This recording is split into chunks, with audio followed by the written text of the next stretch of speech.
साथियों, मित्रों, सादर नमस्कार। आज हम आपके बीच ज्वलंत मुद्दा पुरानी पेंशन के विषय में अपने विचार साझा कर रहे हैं। पेंशन के संबंध में राज्य कर्मचारी और शिक्षक जब आंदोलन के लिए चलते हैं तो आपने ज़रूर इन पंक्तियों को सुना होगा। पेंशन बुढ़ापे की लाठी है, हम दोनों की बैसाखी है। पेंशन हमारा स्वाभिमान है, वृद्धावस्था की मुस्कान है। हम लेके रहेंगे पेंशन, हमें नहीं है कोई टेंशन। हम सब ने मिलकर ठाना है, संघर्ष के दम पर पाना है। आदि पंक्तियाँ पेंशन के लिए आंदोलन में जाते समय आपने अवश्य सुनी होगी। 2004 के बाद जब केंद्र सरकार ने पुरानी पेंशन योजना को समाप्त कर दिया और एक वर्ष बाद 1 अप्रैल 2005 के बाद राज्य सरकार, उत्तर प्रदेश सरकार ने भी पुरानी पेंशन योजना को समाप्त कर दिया। उस समय उन्होंने ये समझाया कि सेवानिवृत्ति के बाद आपको इतना पैसा मिल जाएगा कि उसके ब्याज से आप बड़े मज़े से अपने जीवन को आनंदित ढंग से रख सकते हैं।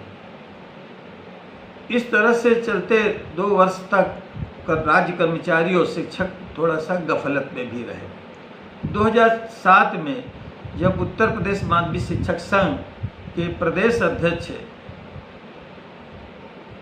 बाबा भोलेनाथ की नगरी, विश्वनाथ की नगरी वाराणसी के शिक्षक विधायक माननीय श्री चेतनारायण सिंह जी ने जब उस प्रदेश के अध्यक्ष बने तो उन्होंने घूम घूम कर पूरे प्रदेश में ये समझाया कि दोनों में बहुत अंतर है। पुरानी पेंशन और नई पेंशन, ये पुरानी पेंशन लाभकारी है और नई पेंशन अलाभकारी है। इसके फायदे भी गिनाए, लोगों की समझ में आया। धीरे धीरे लोग इसके लिए उतावले लगने लगे। यहाँ तक कि सारे विभाग के लोग अब ये समझ चुके थे कि हमारे साथ बड़ा कुठाराघात सरकार ने किया है और अब हमको हर कीमत पर इसे पाना चाहिए। तभी से रामलीला मैदान दिल्ली से लेकर के राज्य की विधानसभाओं में घेराव शुरू हो गए। जिला स्तर पर इसके लिए प्रदर्शन, धरने आयोजित होने लगे और उधर नेतृत्व ने ये भी बताया कि ये लोग सांसद विधायक जो पॉलिसी मेकर है हमारे, ये पुरानी पेंशन ले रहे हैं। यहाँ तक कि वो एक ही नहीं ले रहे। अगर कोई विधायक सांसद बन जाता है, सांसद के बाद कहीं दूसरी जगह राज्यसभा में सदस्य हो जाता है तो भी उसको उसकी पेंशन मिलेगी। अर्थात एक एक राजनेता 3-3 पेंशन प्राप्त करें और सामान्य राज्य कर्मचारी और शिक्षक एक भी पेंशन प्राप्त न करें। ये कितना अन्याय है। आप देखिए, गौर कीजिए, ये सांसदों के वेतन भत्तों के समय समय पर अखबारों में छपता रहता है। हम भी आपके सामने एक ये वो डाल रहे हैं, आप देख लीजिए। मनमानी ढंग से ये जो है भत्ते, वेतन और सुविधाएं ये खूब ले रहे हैं। अब हमारे लिए ये समझाते हैं कि ये सरकार के लिए बोझ है। अगर हमने राज्य कर्मचारी शिक्षकों को पेंशन दे दिया तो यहाँ पर ये देश का निर्माण रुक जाएगा। पुल पुलिया, अगर बांध, ये कहीं कुछ सड़कें टूट जाती हैं तो अब ये निर्माण इनका नहीं हो पाएगा, बन नहीं पाएगा। हम उन राजनेताओं से, पॉलिसी मेकरों से कहना चाहते हैं, आप भी आदर्श प्रस्तुत कीजिए, 2 कदम आप भी चलिए और आप अपनी पेंशन को समाप्त कर दीजिए। समाज में ये त्याग सबके सम्मुख रखिए तो अच्छा लगेगा आपको कहने में भी। और आप केवल हमारी पेंशन को जो है समाप्त करके और अपनी पेंशन लेते रहेंगे तो यह उचित नहीं है। हम देखते हैं कि अब राज्य कर्मचारी शिक्षक 19 वर्षों से चली आ रही लड़ाई में अब ज़्यादा रुचि नहीं लेता। उसे उसके जीवन में हताशा व्याप्त कर गई है। उसे लगता है कि अब उसको पुरानी पेंशन मिलने वाली नहीं है। हम उसे आगाह करते हैं कि अंग्रेज़ों की लड़ाई वर्षों तक चलती रही, और जब चलती थी तो उस समय लोग प्रेमचंद साहित्यकार से कहते थे कि क्या फ़ायदा, हम धरना करते हैं, प्रदर्शन करते हैं, अंग्रेज़ हमको मारते हैं, पेड़ों में लटका देते हैं, हमारी हत्याएं करते हैं, तो इससे क्या फ़ायदा है, कैसे देश आज़ाद होगा। तो प्रेमचंद जी उनको समझाते थे कि धरना प्रदर्शन से मतलब ये है कि हम जीवित हैं, हम अपने जीवित रहने का प्रमाण पत्र प्रस्तुत करते हैं, हम मैदान से हटे नहीं हैं, हम अटल हैं, हम एक योद्धा की तरह अब भी डटे हुए हैं और धरना प्रदर्शन करके हम अपने विरोध को प्रदर्शित करते हैं। तो और ये भी हम प्रदर्शित करते हैं, हमने अभी तक हार स्वीकार नहीं की है। यहाँ एक बात ये भी विचारनीय है कि सेवानिवृत्ति के बाद चाहे जितनी बड़ी धनराशि मिल जाए, लेकिन बाद में वो नई पीढ़ी के लोग जो हैं, बच्चे हमारे, उस धन को बड़ी जल्दी 1 वर्ष के अंदर सब कहीं न कहीं उसको समायोजित करा देते हैं। अब सेवानिवृत्ति के बाद उसका हाथ खाली हो जाता, उसके हाथ एक फूटी कौड़ी नहीं रहती, उसका जीवन बड़ा अनाथ सा हो जाता है। तमाम लोग रिटायर हो रहे हैं, 5 से चलने वाले 19 साल की सेवा करने के बाद जो सेवानिवृत्ति में आ गए हैं, आज उनका जीवन बड़ा अभावग्रस्त है। यहाँ 1-1 लाख रुपये वेतन पाते थे, आज कोई 3,000-4,000 रुपया वेतन पा रहा है। ऐसी महंगाई में उनके लिए दवाई, बुढ़ापे के लिए देखभाल के लिए पैसा नहीं है। जीवन दूभर है। आजकल की ग्लैमरस की दुनिया, जहाँ ये अखबार और इलेक्ट्रॉनिक चैनल, टीवी, ये सब इन बच्चों को, ये इस पीढ़ी को ये दिखा रहे हैं, ये सब देख करके आज के बच्चे इस भौतिकता में चकाचौंध हो रहे हैं। उनके सामने वो नीति श्लोक संस्कृत वाले वो सब बेमानी सिद्ध हो रहे हैं। वो जो है पद्म पुराण का सर्व तीर्थमयी माता, सर्वदेवमया पिता, ये सब उनको छोटे लगते हैं। वो भी चाहते हैं कि हम मनमानी धन अर्जित करें, ये दशा है। तो अब यहाँ एक श्लोक भी है, संस्कृत में है, अर्थातुराणम न पिता न बंधु, क्षुधातुराणम न बलम न तेजा, कामातुराणम न भयम न लज्जा, और चिंतातुराणम न सुखो न निद्रा। अगर पैसे से व्याकुल है तो उसके लिए न कोई भाई है, न कोई बाप है, न कोई पारिवारिक व्यक्ति है, न कोई मित्र है। जब ऐसी स्थिति आ जाती है तो माँ बाप बोझ लगने लगते हैं। आइए अब हम आपको जापान की ओर ले चल रहे हैं। अब हम आपको जापान में हो रहे सामाजिक पतन की कहानी बताएंगे, जहां के लोग अब अपने बूढ़े माँ बाप को मार देना चाहते हैं, जहां के बुजुर्ग अब बोझ बनते जा रहे हैं, क्योंकि ये लोग अपने बूढ़े माँ बाप की देखभाल पर पैसा खर्च नहीं करना चाहते। और इसी वजह से जापान में पिछले 10 वर्षों से हर 8वें दिन एक बुजुर्ग की हत्या हो रही है। जापान दुनिया का सबसे बूढ़ा देश है, जहां 12.5 करोड़ की आबादी में लगभग 29% लोग, यानी 3.5 करोड़ से ज्यादा लोग 65 वर्ष से ज्यादा उम्र के हैं। लेकिन इन बुजुर्गों की स्थिति यह हो गई है कि अब उनके बच्चे ही उनकी हत्या कर रहे हैं, और इस हत्या का कारण है महंगाई।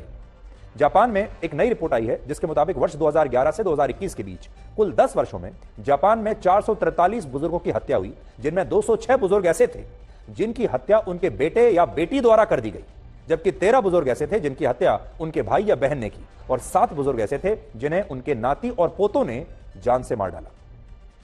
ये सारे वो लोग थे जिनकी उम्र 65 वर्ष से ज्यादा थी, जो खुद अपना ध्यान नहीं रख सकते थे, काम करने के काबिल नहीं थे, कोई पैसा नहीं कमा सकते थे, और उन्हें अपने बुढ़ापे में अपने बच्चों के सहारे की सख्त जरूरत थी। लेकिन उनकी देखभाल का खर्च इतना ज्यादा था कि उनके बच्चों ने ही महंगाई की वजह से उन्हें मौत के घाट उतार दिया। और हैरानी की बात यह है कि अपने बूढ़े माता पिता की जान लेने वाले इन लोगों से जापान के युवाओं को भी काफी हमदर्दी है।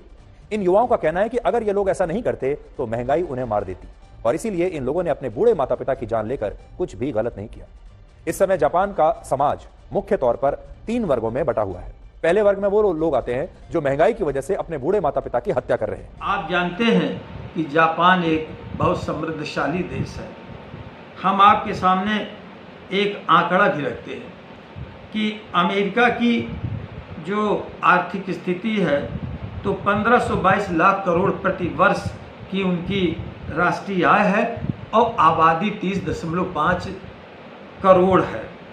चीन की आर्थिक समृद्धि है 1004 लाख करोड़ रुपए प्रति वर्ष और आबादी है 141.24 करोड़।